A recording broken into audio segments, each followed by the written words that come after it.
ప్రకటన గ్రంథము 12వ అధ్యాయము 1వ వచనం. సూర్యుని ధరించుకునిన ఒక స్త్రీ, ఆమె పాదముల క్రింద చంద్రుడును, శిరస్సు మీద 12 నక్షత్రముల కిరీటమును ఉండెను. ఆమె గర్భవతి అయి ప్రసవ వేదన పడుచుండెను అని రాయబడింది. పాత నిబంధనలో ఇశ్రాయేలును ఒక స్త్రీతో పోల్చిన సందర్భం కనబడుతుంది. ఇర్మియా గ్రంథము 3వ అధ్యాయము 20వ వచనం. 12 నక్షత్రాలు ఇజ్రాయేలు యొక్క 12 గోత్రాలను సూచిస్తాయి. ఆదికాండము 37వ అధ్యాయము 9వ వచనంలో యోసేపు కన్న కలను గుర్తు చేసుకోండి. ఈ స్త్రీ ద్వారానే మెస్సయ్య జన్మించాడు. స్త్రీ అంటే ఇజ్రాయేలు, మెస్సయ్య క్రీస్తు. కొంతమంది దీనిని సంఘానికి సూచనగా చూస్తారు. ఈ వచనాలను అక్షరాల ఒక ఖగోళ మ్యాప్ గా చూడడం అనేది ఆధునిక కాలంలో వచ్చిన ఒక కొత్త వ్యాఖ్యానం. ఇది సాంప్రదాయ బైబిల్ వ్యాఖ్యాన పద్ధతికి భిన్నమైనది. ప్రకటన గ్రంథం ఎక్కువగా సూచనలతో, అలంకార భాషతో నిండి ఉంటుంది. కొంతమంది ఆస్ట్రానమీ సాఫ్ట్వేర్ ఉపయోగించి ఇలా చెప్తారు. కన్యారాశి తలపైన సింహరాశి ఉంటుంది. సింహరాశిలో సహజంగా 9 ప్రకాశవంతమైన నక్షత్రాలు ఉంటాయి. వీరి వాదన ప్రకారం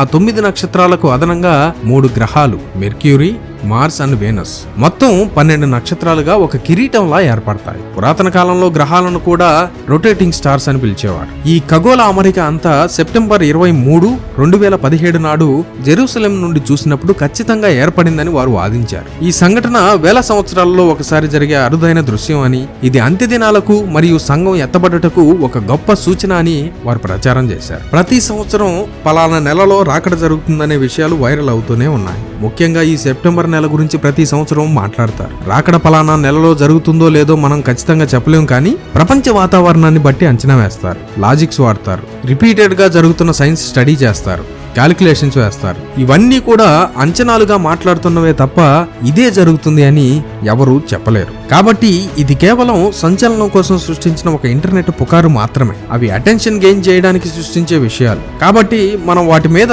మన మనస్సు పెట్టకూడదు. తెలుసుకోవడంలో తప్పులేదు, ఇతరులకు షేర్ చేయడంలో తప్పులేదు, కానీ వాటిని వాడుకొని ప్రజలను భయపెడుతున్నారు. ఏదో జరిగిపోతుంది, సిద్ధపడండి, నాకు చెప్పేశాడు దేవుడు, చూపించేశాడు, రాసి పెట్టుకోండి, ఇక ఇదే అన్నట్టు ప్రచారాలు చేస్తున్న వాళ్ళు ఎక్కువైపోయారు. రీసెర్చ్ చేయొచ్చు, స్టడీ చేయొచ్చు, ప్రకటించవచ్చు. వాస్తవాలేంటి, అవాస్తవాలేంటో తెలుసుకొని తిరిగి వాక్యం వైపు చూడాలి. మీరొక విషయం జ్ఞాపకం ఉంచుకోవాలి. మొదటి రాకడలో యేసుక్రీస్తు మత్తయి సువార్త 24వ అధ్యాయంలో ఆయన రాకడ గురించి గమనించడానికి అంజూరపు చెట్టు అయిన ఇజ్రాయెల్ దేశం గురించి మాట్లాడారు. ఆ విషయాలు అనేక సార్లు మన వీడియోలలో చూసాం. దేవుని రాకడ చాలా దగ్గరగా ఉంది అనడానికి ఇజ్రాయెల్ దేశమే పెద్ద సూచన. ఈ నెలలు, తేదీల మీద మనుషులకు ఆసక్తి ఎక్కువ కాబట్టి ఈ విషయాలు ఎప్పుడూ కూడా వైరల్ అవుతుంటాయి.